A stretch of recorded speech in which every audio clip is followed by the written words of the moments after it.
Kaibigan, alam mo ba na ikaw ay napakapalad sa oras na ito?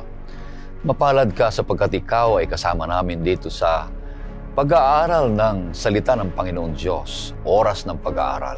Ang programang ito ay magbibigay sa iyo ng kaalaman patungkol sa salita ng ating Panginoon Diyos, kapanatagan na magbibigay sa iyo ng pag-asa ng buhay na walang hanggan. Ito po ang iyong lingkod, Pastor Ray Urbi, bilang facilitator sa ating pag-aaral sa oras na ito. Binabati kong lahat ng mga viewers natin sa buong mundo, buong sanlibutan. Lahat ng mga nanonood at nag-aaral at sumusubaybay ay dilangin namin na kayo ay patuloy na pagpapalain ng ating Panginoon Diyos. Maraming salamat sa mga masisipag na nagsusulat dyan sa YouTube. Nagko-comment dyan sa comment section at ito'y nagbabahagi sa iba ang programang ito. Dito namin nalalaman kung saan nakakarating ang programang ito dahil sa mga comment ninyo. At ganoon din sa mga ginigiliw naming nanonood at ganoon din sumusubaybay at nakikinig sa AWR 89.1. Dalangin namin na patuloy kayong palakasin ng ating Panginoon Diyos. Ang makakasama natin dito sa studio ay walang iba kundi si Pastor Jules Bermudez. Siya po ang ating bagong Sabbath School and Personal Ministries Director ng Northern Luzon, Philippine Union Mission. Kumusta kayo, Pastor Jules? Mabuti naman, Pastor Ray. At binigyan muli tayo ng Panginoong Diyos ng pagkakataon upang ating pag-aralan ng kanyang mga ginintuang salita na siyang magbibigay sa atin ng pag-asa habang tayo nabubuhay, naghihintay sa muling pagdating ng ating Panginoong Diyos. Ating binabati ang lahat ng ating mga taga-subaybay mula rito sa Pilipinas at mula sa ibang bansa. Pagpalain nawa kayo ng Panginoong Diyos sa atin pong pagsasama-sama sa pag-aaral ng kanyang salita. At sa ating pagpapatuloy, nais kitang aniyahan sa isang panalangin. O Panginoon Diyos, sa maraming banal, malapit kami sa inyo sapagkat kinikilala namin kayo na kayo ang may-ari at may-akda ng aming buhay. Kayo ang binubukalan ng karunungan at patuloy na nagbibigay kayo ng inyong makaloob, lalong-lalo na ang kaalaman, para ang magiging kaalaman na ito ay patuloy naming maunawaan ang iyong mga salita at umiibig ang bawat isa sa amin sa inyo. Basbasan ang aming mga kapatid at ang aming pag-aaral sa oras na ito. Patawarin kami, Panginoon Diyos, sa aming mga kasalanan, ganun din ang pagpapatawad namin sa mga nagkasala sa amin. Ito hiling namin sa matamis na pangalan ng aming Panginoong Jesus. Amen. Amen. Ang pangsampo na paksa na ating pag-aaral ngayong linggo ay may pamagat na sa atin na dinatnan ng katapusan ng mga panahon. At ang talatang sauluhin na matatagpuan sa 1 Korinto 10:11 at saka 12. Ito ang sinasabi. Ang mga bagay na ito ay nangyari sa kanila bilang halimbawa at nasulat bilang pangaral sa atin na dinatnan ng katapusan ng mga panahon. Kaya't ang nag-aakalang siya'y nakatayo ay mag-ingat. Baka siya'y mabuwal. Napakaganda ang ating leksyon sa linggong ito. Pero ito'y buuin natin at talakayan natin sa 3 punto lamang. Ang unang punto dito ay nag-umpisa sa letter P, Perception of Prophetic Patterns. Pangalawa ay Preparation through Prophetic Preaching. Ang pangatlo ay Promise of Prophetic Fulfillment. At pag-aaralan namin ditong dalawa ni Pastor Jules at kanyang ipapaliwanag ang unang punto, sa akin naman ay pangalawa, at balik natin kay Pastor Jules ang pangatlong punto. Ngayon, pupunta na tayo sa unang punto, Perception of Prophetic Patterns in relation dito sa ating title ng ating leksyon na dinatnan tayo ng katapusan. Kung anong ibig sabihin ito. Pastor Jules. Yes, Pastor Ray, napakaganda nga ang ating papag-aralan sa panahong ito na kung saan ay binabanggit mula sa ating susing talata na ito'y mga halimbawa. Ang lahat ng mga bagay na nangyari at nakatala sa banal na kasulatan ay mga halimbawa sa atin na dinatnan ng katapusan ng mga panahon. So, ating titignan itong unang punto, perception of prophetic pattern. So ang mga kaganapan sa kasaysayan sa banal na kasulatan ay pagpapaalaala sa bawat isa sa atin sa mga mangyayari sa huling panahon. Kung ating babasahin, Pastor Ray, na kung saan tinuturo ng mga kasulatan tulad ng unang Korinto, Kapitulo 10, ang talata ay 11. Pakibasa, Pastor Ray, yung ating binasang susing talata kanina. Ang mga bagay na ito ay nangyari sa kanila bilang halimbawa at sulat bilang pangaral sa atin na dinatnan ng katapusan ng mga panahon. Okay. Sa verse 6, meron pang sinasabi dyan, Pastor Ray. Ang mga bagay na ito ay naganap bilang halimbawa para sa atin upang huwag tayong magnasa ng mga bagay na masama na gaya nila. Okay. Binabanggit sa talatang riyan na binasa ni Pastor Ray na kung saan lahat ng mga nangyari sa mga Israel nung panahon ng mga Israel sa lumang tipan ay mga pagpapaalaala sa atin sa panahong ito. So si Apostol Pablo ating makikita na pakikitungo ng Diyos sa mga Israel ay hindi lamang pangkasaysayan na kuryosidad para kay Apostol Pablo, kundi ito'y mga halimbawa, ito'y mga babala sa mga taga-Korinto na kung saan, kung ano ang ginawa ng ating Panginoong Diyos sa mga Israel na binigyan sila ng paghuhukom na kamatayan kung sila ay magkasala, gayon din ang kanyang gagawin sa mga taga-Korinto. Ngunit ang mga babalang ito, kahit na malinaw na mga palatandaan, marami pa ring sadya na hindi, Pastore, hindi nakikinig sa ating Panginoong Diyos. Sila'y nakalimot sa mensahe ng ating Panginoong Diyos, gaya na nga lang ng mababasa natin sa pangalawang Pedro 3.5. Pakibasa, Pastor Ray, ang pangalawang Pedro 3.5 at 6 kung ano ang binabanggit. Pangalawang Pedro 3.5, itong sinasabi, sinasadya nilang hindi pansinin ang katotohanan ito na sa pamagitan ng salita ng Diyos ay nagkaroon ng langit ng unang panahon at inanyuan ang lupa mula sa tubig at sa pamagitan ng tubig. Verse 6, Pastor Ray. Na sa pamagitan din nito ang daigdig noon ay inapawan ng tubig at nagunaw. Kung ating titignan yung binasa ni Pastor Ray, binabanggit dito na si Apostol Pablo ay binigyan ng babala ang mga Kristiyano sa kanyang kapanahunan na kung ano yung mga nangyari sa nakaraan ay ito'y patutuo na ang Diyos ay consistent throughout the ages. Nagbigay si Apostol Pedro dito ng dalawang event in history to prove his point. Kung ating titignan sa 2 Peter 3.5 and 2 Peter 3.6, sinasabi dito yung creation, the event in creation, and the flood, Pastor Ray. Ito yung binabanggit.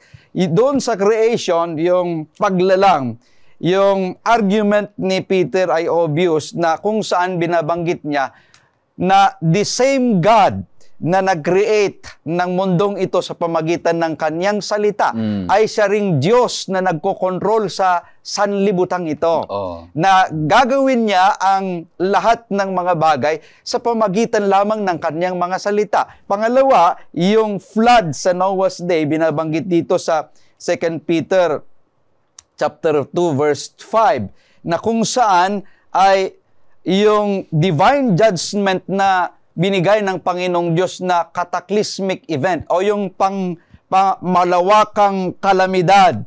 Yung Griego na sinabi dito na inapawan ng tubig sa chapter 3 verse 6 ay tinranslate doon sa English na kung saan ay ginamit yung salitang overflowed. Ngunit yung binabanggit dito sa Griego ay cataclysm.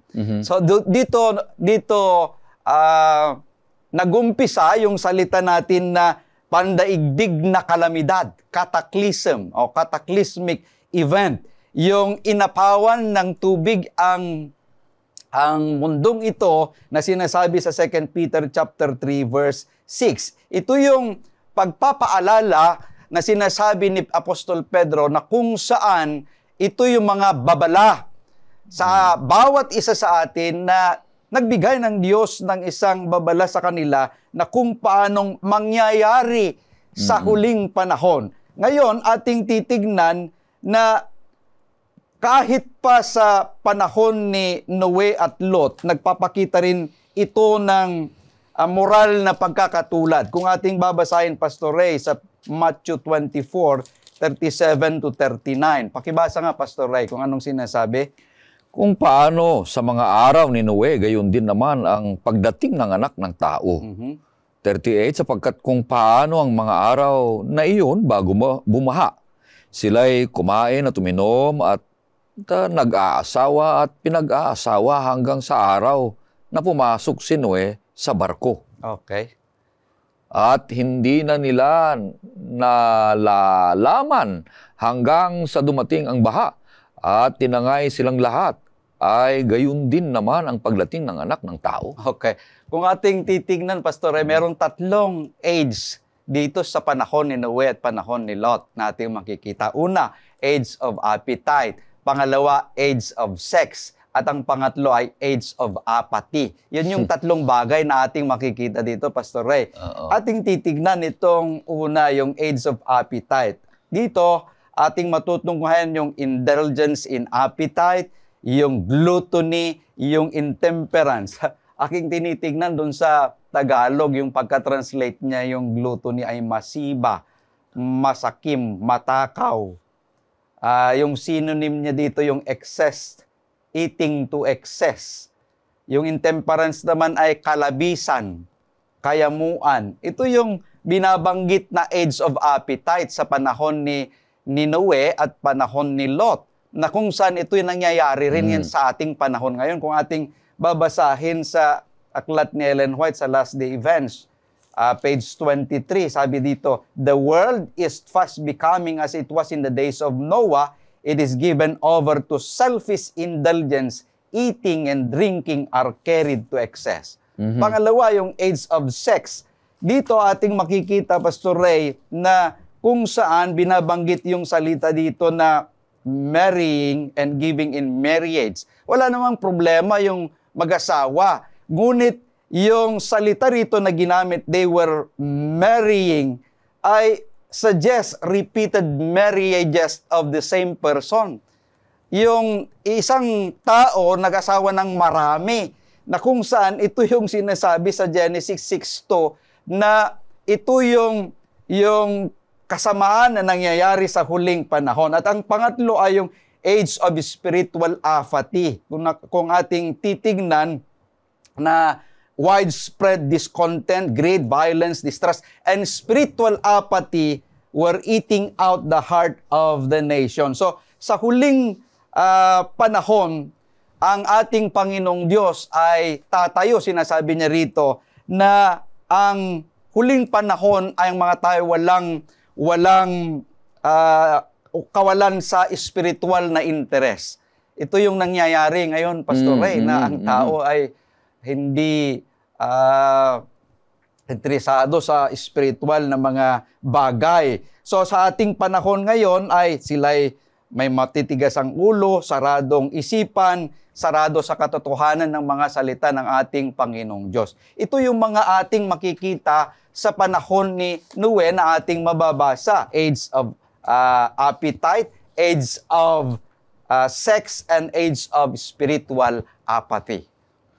Napakaganda niyan, na ang bawat nilalang ngayon na nabubuhay, mapakinggan yung mensaheng yan. Na nagsinaunang panahon ni Lot, panahon ni Noe, ang mga yan ay nagbibigay paalala sa atin na tayo ay maghanda bago darating ang kabagabagan o kaya hatol ng Panginoon Diyos. Pupunta tayo sa pangalawang punto, na ang pangalawang punto ay preparation through prophetic preaching. Alam natin na ang Panginoon Diyos ay darating. At bago siya darating, ay magbibigay pa siya ng mga babala. Para ang bawat isa ay makapaghanda. Kaya nga ang sabi ng pangalawang punto ay paghahanda. sa darating na hinulaan ng banal na kasulatan na kabagabagan o kaya paghatol ng Panginoon Diyos. At ito'y inihalimbawa ng banal na kasulatan, yung nabanggit mo kanina, sa karanasan ni Noe. Na ang Panginoon Diyos, sapagkat siya ay ayaw niyang makita na ang mga taong nabubuhay sa balat ng lupa ay hindi na sang-ayon sa kanyang kalooban. Kaya nga't ang ginawa ng Panginoon Diyos ay tinawag niya si Noe. Kung makikita natin at babasahin natin dito sa Hebreo 11, sinasabi dito, Hebreo 11, versikulo 7, ay may ganitong sinasad ng banal na kasulatan. Sabi dito, sa pananampalataya si Noe nang mabigyan ng Diyos ng babala tungkol sa mga bagay na hindi pa nakikita, ay pinakinggan ang babala at gumawa ng isang daong para sa kaligtasan ng kanyang sambahayan. Sa pamagitan nito ay hinatulan niya ang sanlibutan at siya'y naging tagapagmana ng katwirang ayon sa pananampalataya. Dahilan sa kasalanan na napakatinding ginagawa ng mga tao sa balat ng lupa noong panahon ni Noe, ay nais ng Panginoon Diyos na hatulan. Pero bago niya hatulan, kinuha niya o tinawag niya si Noe upang ihanda ang mga tao at bumalik sa kanya upang sa ganoon ay maligtas sila. Kaya nga't sabi dito, tinawag niya si Noe.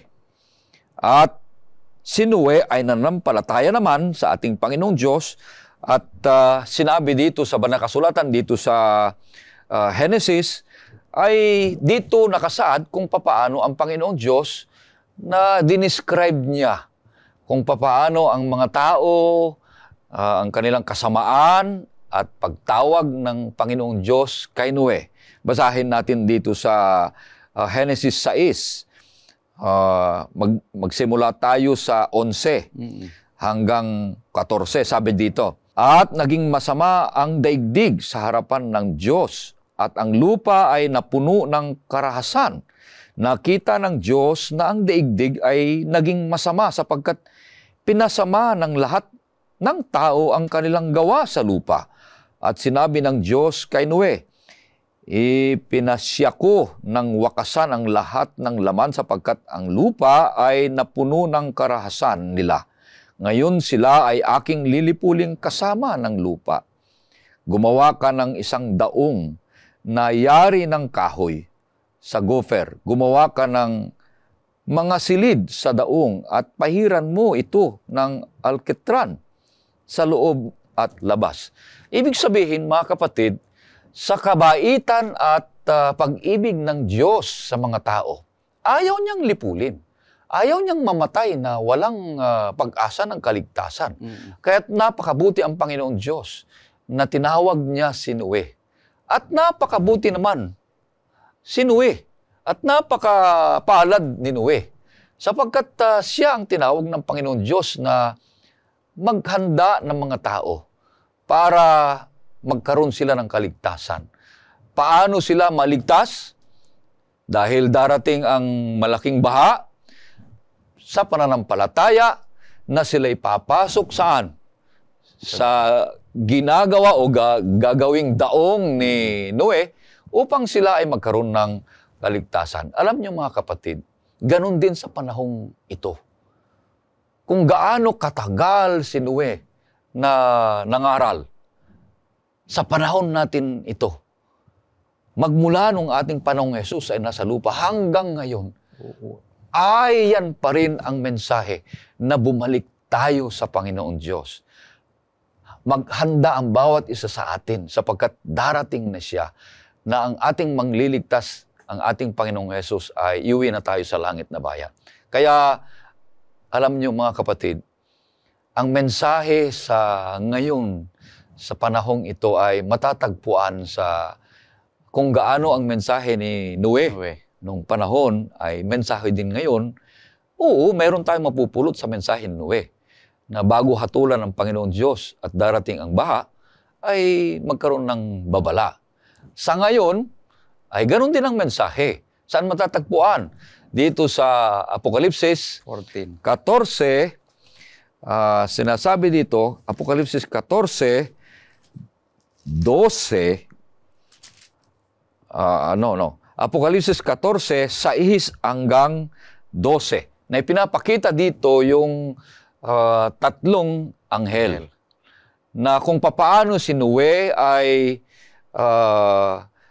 nangaral upang ang mga tao ay babalik sa Panginoon Diyos at papasok sa malaking daong upang magkaroon sila ng kaligtasan mula sa baha.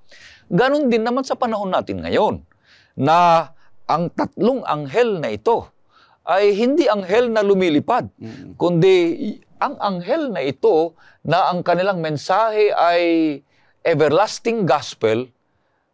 Ito yung iglesia ng Panginoon Diyos na isinaad niya sa huling araw upang magbigay ng mensahe sa bawat tao upang sa ganoon makapaghanda sila sa darating na pagkabagabagan at darating na paghatol ng Panginoon Diyos upang magkaroon sila ng karapatan o kaya pag-asa ng kaligtasan. Kaya alam nyo, sa panahon ito, ang unang mensahe ng anghel na babasahin natin dito sa 6 ay sabi niya dito, at nakita ko ang isa pang anghel na lumilipad sa gitna ng himpapawid na may walang hanggang ebanghelyo na ipinahahayag sa mga naninirahan sa lupa, sa bawat bansa, lipi, wika at bayan.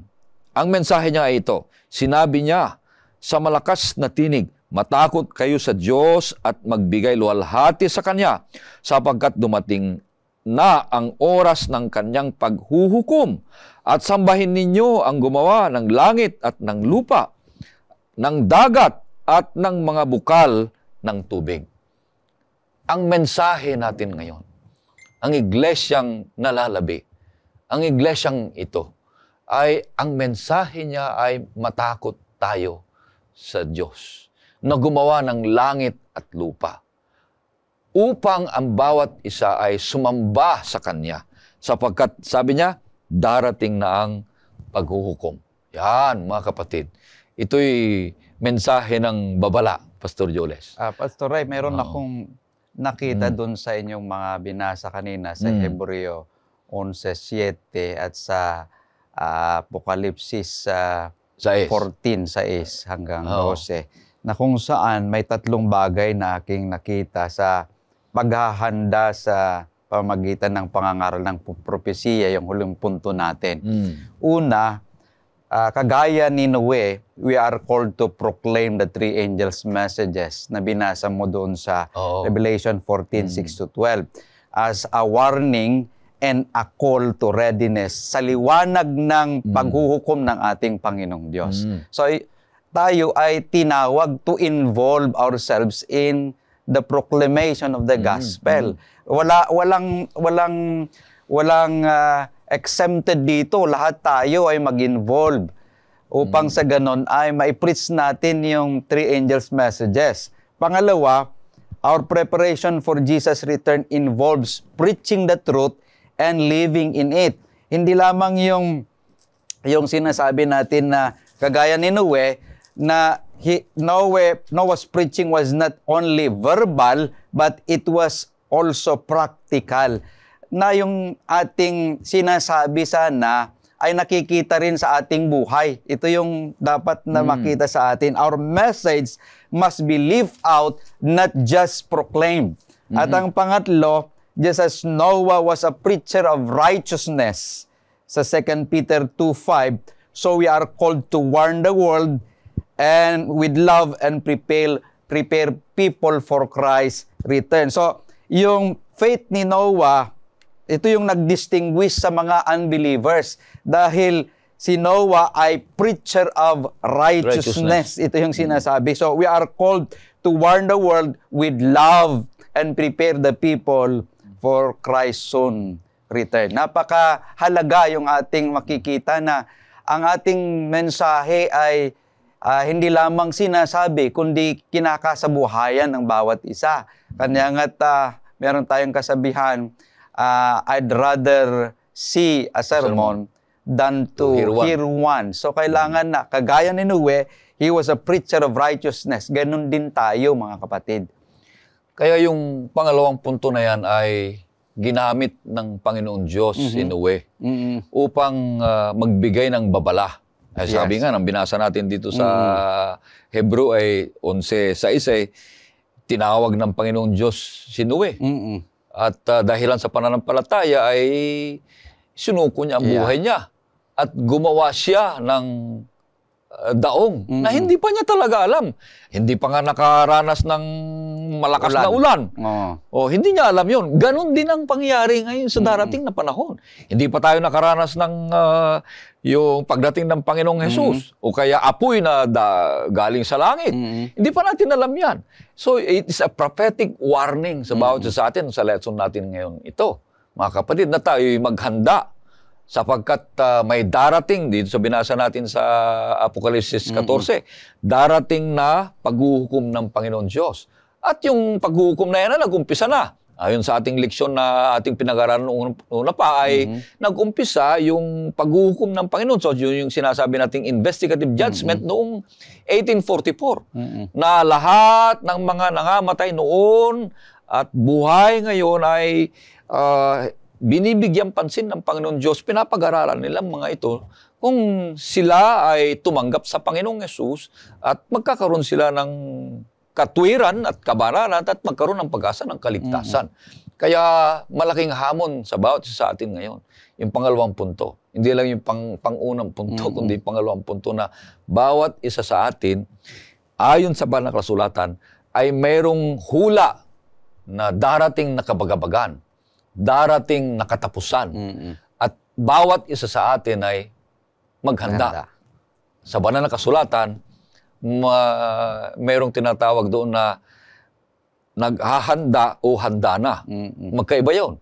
Kung ikaw ay naghahanda pa lang, hindi ka pa talaga handa.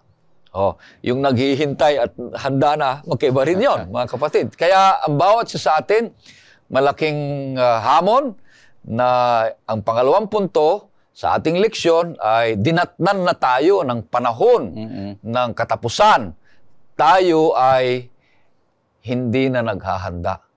Tayo ay naghihintay na sa pagdating ng ating Panginoong Hesus. At habang tayo naghihintay sa kanyang pagdating, ay makilahok tayo sa gawain ng pangangaral o kaya magbabahagi ng salita ng ating Panginoong Diyos. Sapagkat si Noe magiging malakas, matibay, at payak na halimbawa sa bawat isa sa atin na siya ang ating modelo. Amen. Sabi dito ay sa pananampalataya, si Noe ay yung sabi mo, he preached righteousness.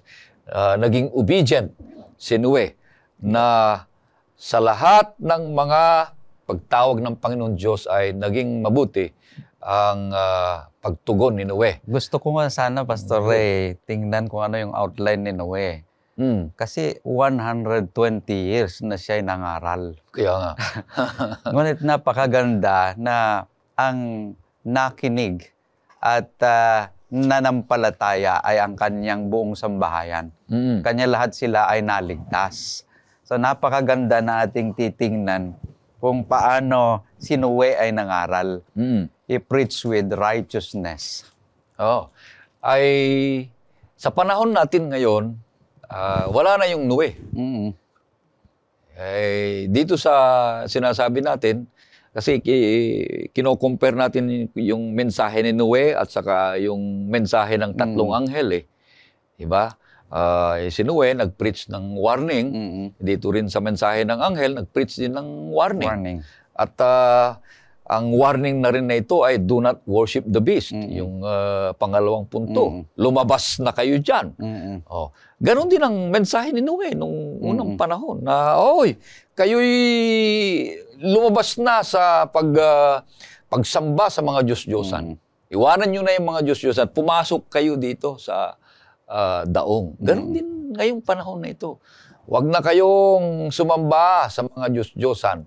Wag na kayong sumamba sa maling araw na hindi tinuturo ng banal na kasulatan, kundi yung tamang araw, yung araw ng pagsamba, na araw ng Sabat, ang tinatawag ng Panginoong Diyos na ating sundan. Kaya ang bawat isa sa atin, mga kapatid, ay isang mensahe ng bawat isa ay tumugon sa tawag ng Panginoong Diyos, kagaya ng pagtugon ni Noe noong unang panahon.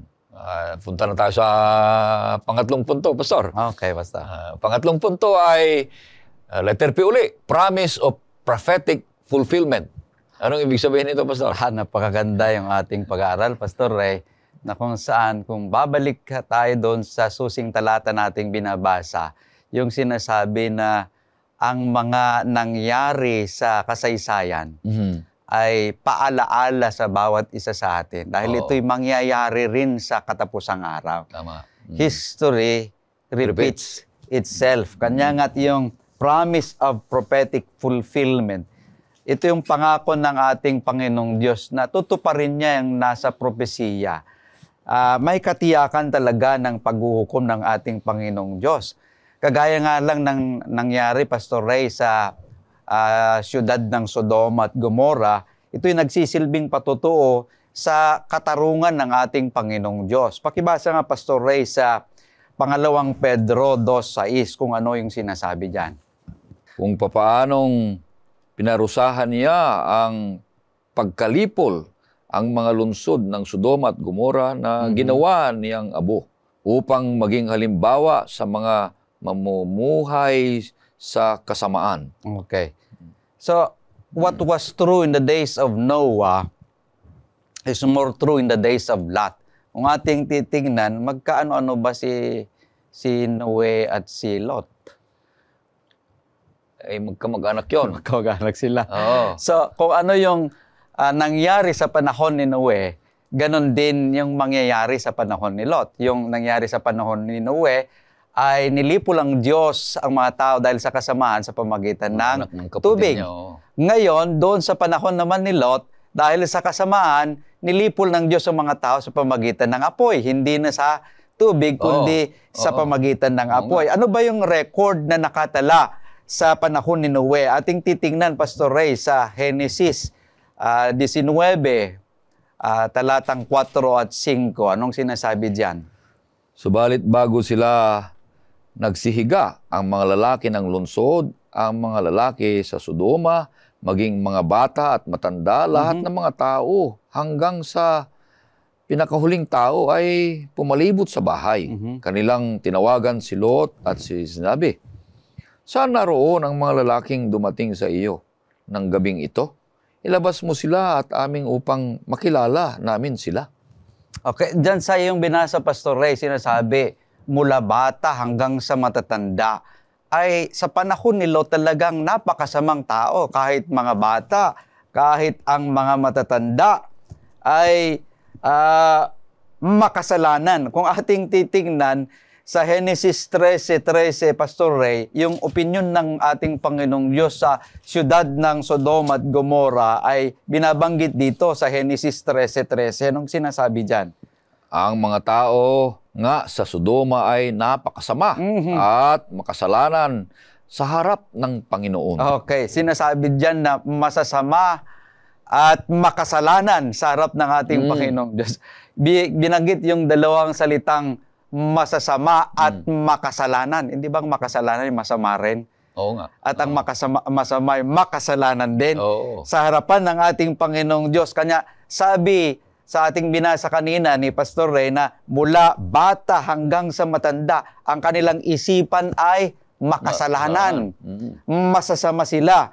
Kanya kung ating titingnan, si Pedro ay kaniyang inilalarawan ang mga tao sa panahon ni Lot na walang Diyos. Sa aklat naman ng Judas, verse 7, binabanggit doon, Pastor Ray, na sinasabi, dahil sa pagpapakabuyo, sa pakiapid at sa pagsunod sa ibang laman. So, yung pangalan ng siyudad became a descriptive of male prostitution na kung ating titignan, yun sinasabi na sin of sodomy, Pastor Ray. Na nananatiling ito yung description ng Bible na kung saan the Bible strongly condemns itong sinasabi natin na male prostitution. Ating babasahin, Pastor Ray, sa Levitico 11, Levitico 18, ang talata ay 22, at Levitico 23, ang talata ay 13. Huwag kang sisiping sa lalaki na gaya ng pagsiping mo sa babae. Ito ay karumal-dumal. Okay. 2013. Okay. Kapag ang isang lalaki ay sumiping sa kapwa lalaki na gaya ng pagsiping sa babae, sila ay kapwa nakagawa ng bagay na karumal-dumal. Okay. Tiyak na sila'y papatayin, ang kanilang dugo ay nasa kanila. Okay. So may katiyakan ng paghuhukom ng ating Panginoong Diyos. Dahil kung paanong nangyari sa Sodom at Gomorrah, na nilipol sila ng Diyos sa pamagitan ng apoy because of the sin of sodomy, yung sinasabi natin na male prostitution. Doon sa Leviticus 18 at Leviticus 20 na binasa mo, Pastor Ray, anong mangyayari sa mga tao na makikisiping sa kapwa, lalaki at lalaki? Sila ay papatayin. So, sa huling araw, ano bang nangyayari sa ating sanlibutan ngayon, Pastor Ray? Di ba, meron na tayong same-sex marriage na nangyayari ngayon. So, kung anong nangyayari noon ay paalaala sa atin na siya ring mangyayari sa wakas, Pastor Ray. May katiyakan talaga ng paghuhukom ng ating Panginoong Diyos. At hinihikayat ng bawat mananampalataya na tayo'y manatili na matatag dahil tiyak ng Diyos na nangako na siya'y magbibigay ng hukom. Sa aklat ng Daniel 7, ang talatay 9 at 10, anong binabanggit dyan, Pastor Ray? Habang ako'y nakatingin, may mga tronong inilagay at ang matanda sa mga araw ay umupo. Ang kanyang kasuotan ay kasimputi ng niebe at ang buhok ng kanyang ulo ay gaya ng purong lana. Ang kanyang trono ay naglalagablab sa apoy at ang mga gulong nito ay nagniningas na apoy. Okay. 10. May dumaloy na isang ilog ng apoy at lumabas mula sa harapan niya. Libo-libo ang naglilingkod sa kanya at laksa-laksa ang nakatayo sa harapan niya. Ang hukuman ay humanda para sa paghuhukom at ang mga aklat ay nabuksan. Okay, binabanggit dyan, Pastor Ray. Kagaya ng napag-aralan natin nung nakaraan, God is sitting on His throne. Ang Diyos nakaupo sa kanyang trono at siya ay magbibigay ng hukom. Kung ating titignan dyan, God still sits on His throne and He still executes His judgment. Yung binabanggit dyan. May mga aklat na nangabuksan. Ano yung mga aklat na yun, Pastor Ray? Book of Remembrance. Book of Life, and Book of Death. At walang nakatago sa harapan ng ating Panginoong Diyos. Lahat ng ating ginagawa, ito man ay masama at ito man ay mabuti na sinasabi sa aklat ng Ecclesiastes, bibigyan nito ng ating Panginoong Diyos ng paghuhukom. Anong dapat natin gawin, Pastor Ray? Dapat na maghanda ang bawat isa sa atin. Kagaya ng sinasabi sa Matthew 24:44. Dahil nalaman natin ang lahat ng mga ito. Yung promise of prophetic fulfillment. Anong dapat natin gawin? Sa aklat ng Matthew 24:44, anong sinasabi? Kaya maging handa rin naman kayo sapagkat ang anak ng tao ay darating sa oras na hindi ninyo inaasahan. So dapat tayong magmatsyag. Dapat tayo ay laging nakahanda. Dahil sa panahon na hindi natin inaasahan, darating ang ating Panginoong Diyos. At ibibigay niya ang reward sa bawat isa. Meron nga tayong awit na ang Diyos ay magbibigay ng kaniyang gantimpala. Kung ikaw gumawa ng mabuti, ibibigay niyang gantimpala. Kung ikaw gumawa ng masama, ibibigay niyang gantimpalo. So, napakahalaga na dapat ay maghandang bawat isa sa ating sa pagdating ng ating Panginoong Diyos. Dahil ang pangako ng Panginoong Diyos ay tutuparin niya kung anong nakasulat sa banal na kasulatan. Kung anong nangyari sa nakaraan, ganun din ang mangyayari sa huling panahon. Kanya nga't dapat na maganda ang bawat isa sa atin. Amen. Purihin ang Panginoon Diyos. Yung pangatlong punto, napakaliwanag, mga kapatid, na ito'y may pangako, promise, o prophetic fulfillment na ang mga hulang ito ay ipinangako ng Panginoong Diyos na mangyayari nga. At pag nangyari ng mga ito ay maghanda na tayo sapagkat darating na ang panahon ng kanyang pagliligtas. Ang pinakagusto ko dito na kanyang promise ay hindi lang yung mga promise na pagliligtas ay darating, sabi niya dito sa Apokalipsis 21, versikulo 4, na lagi-lagi nating narinig, ay sabi niya, at papahirin niya ang bawat luha sa kanilang mga mata. At hindi na magkakaroon ng kamatayan, hindi na rin magkakaroon ng pagdadalamhati o ng pagtangis man o ng kirot man, sapagkat ang mga unang bagay ay lumipas na. Napakaganda, Pastor Jules, na ang bawat isa sa atin ay totoo na ang pangako ng Diyos ay kanyang gagawin, tiyak na kanyang lulutasin at ganapin, mga kapatid. Kaya purihin ang Panginoon Diyos at alalahanin natin na ang mensahe ni Noe, yung perception, preparation at promise, ay ganun din sa panahon ngayon yung mensahe ng tatlong anghel. I-shortcut ko lang dito, sinasabi, ang mensahe ni Noe ay preach flood judgment. No? Pero mensahe natin ngayon, remnant people, preach end time judgment. Ang pangalawa dito ay, si Noe ay build an ark. At tayo naman ay build up Christ Church. Mensahe ni Noe ay obey in godly fear. At pumasok kayo, sabi dito, obey through faith in Jesus. Mensahe ni Noe ay called people to safety. Itong daong na ito. Pero mensahe natin ito ay call people to Christ. May mga rejections, pero papasok tayo sa kanyang iglesia. Dahil ang kanyang iglesia ay tinatag ng ating Panginoong Jesus, magkaroon tayo ng pag-asa ng kaligtasan. Kahit maraming mga pagsubok, nadidelay yung mga gusto nating mangyari, at parang nadidelay yung pagdating ng Panginoon sa ating perception. Pero alam niyo, mga kapatid, minsan ay yung pagdidelay ay nagbibigay sa atin ng kung gaano kahaba yung ating pagpapasensya, Pastor. Yung ang ating pagtitiis. Kaya nga sabi naman ng kasulatan ang magtiis hanggang sa wakas ay maliligtas. Tayo, habang naghihintay sa pagdating ng ating Panginoong Jesus, ay makikilahok sa kanyang gawain. Sapagkat ang pakikilahok sa kanyang gawain, kapatid, ay isang pinakamataas na kasiyahan na iniaalok ng langit. Amen. Sapagkat ang pakikilahok sa kanyang gawain ay ipinagpapatuloy natin ang inumpisahan ng Panginoong Jesus.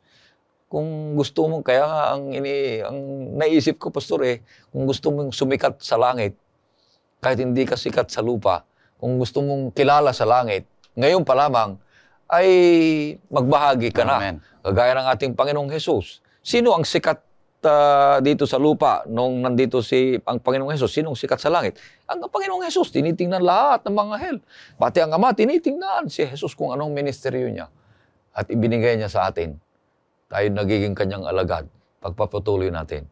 At hanapin ang mga taong masasama at pakita natin ang katwiran at kabanalan at kabaitan at magbabagong buhay.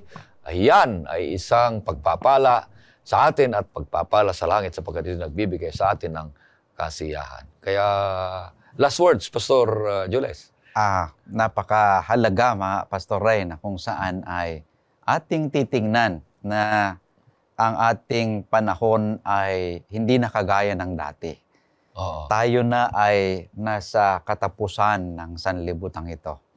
At dapat ng bawat isa sa atin ay makibahagi sa nagtatapos na gawain na inaatang ng Panginoong Diyos sa bawat isa upang lahat tayo nakahanda. Ang ating paghahanda ay hindi lamang, paghihintay at paghahanda ay hindi lamang walang ginagawa, kundi makilahok sa gawain.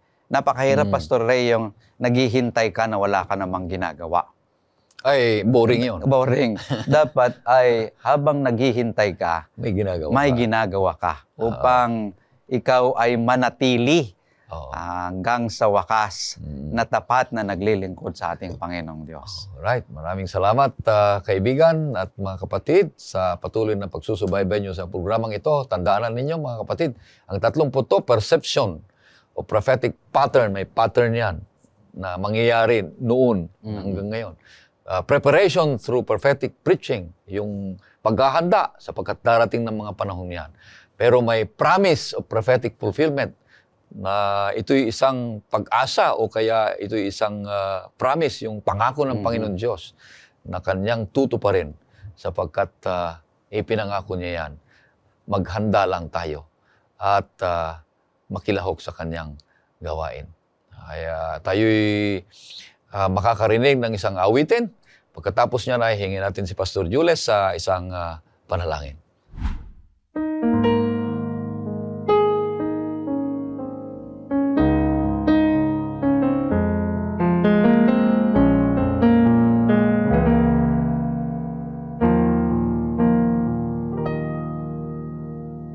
Sadyang kay buti ng ating Panginoon, magtatapat sa habang panahon,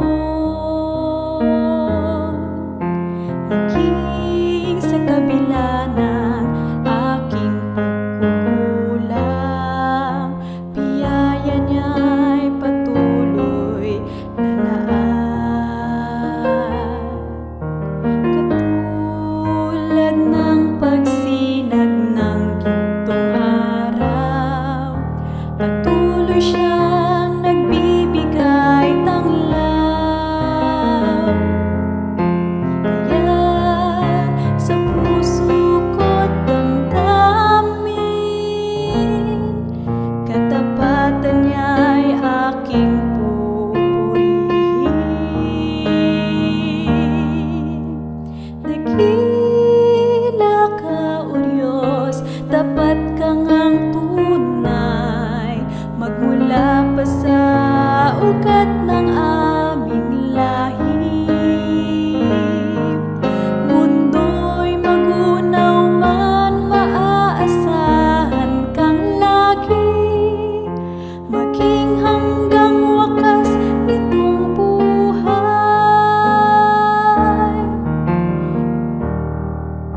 Kaya, O Diyos, ika'y aking pupurihin, sa buong mundo'y aking awitin. Dakila ang iyong katapatan, pag-ibig mo'y walang hanggan. Dakila ka, O Diyos, tapat ka ngang tunay, magmula pa sa ugat ng aming lahi. Mundo'y magunaw man, maaasahan kang lagi, maging hanggang wakas nitong buhay.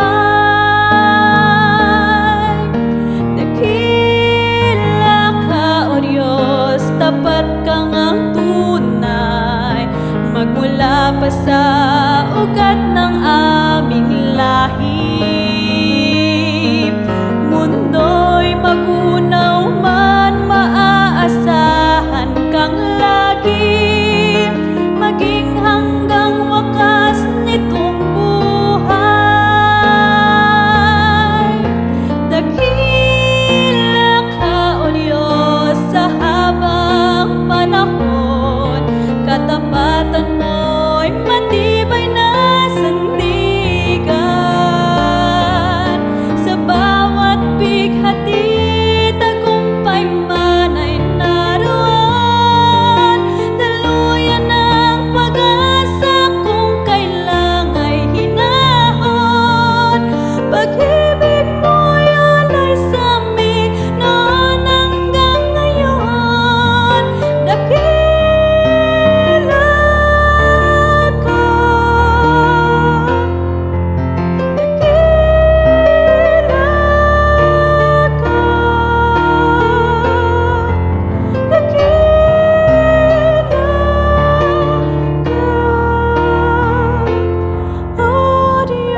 Pastor Jules.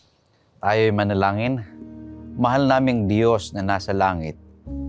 Salamat, Panginoong Diyos, na kami muli binigyan ng pagkakataon upang pag-aralan ang inyong mga ginintuang salita. Amin pong napag-alaman, Panginoon, na kung paano ang nangyari noong unang panahon na inyong mga anak ay siyang paalaala sa bawat isa sa amin na mangyayari rin sa huling araw. Kanya nga't dapat na kami ay nakahanda. Dapat kami ay makibahagi. Dapat kami ay makilahok. Tapat na naglilingkod sa inyo. Narito ang inyong mga anak na nakinig ng inyong mga salita. Aming hinihiling, Panginoong Diyos, na sa pamagitan ng pagpapatuloy na pagtrabaho ng inyong banal na Espiritu, ay maunawaan ng bawat isa kung ano ang inyong panukala sa aming buhay, O Diyos, upang kami ay makibahagi sa nagtatapos na gawain sa sanlibutan ito. Pagpalain nawang bawat isa, Panginoon. Buksan ang pintuan ng langit, O Diyos, at ibuhos ang pagpapala na kakailanganin ng bawat isa sa amin. Dahil ito pong aming hiling sa matamis na pangalan ng aming Panginoong Hesukristo. Amen.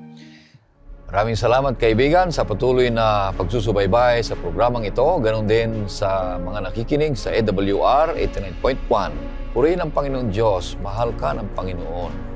At kami naman ay nagmamahal sa iyo.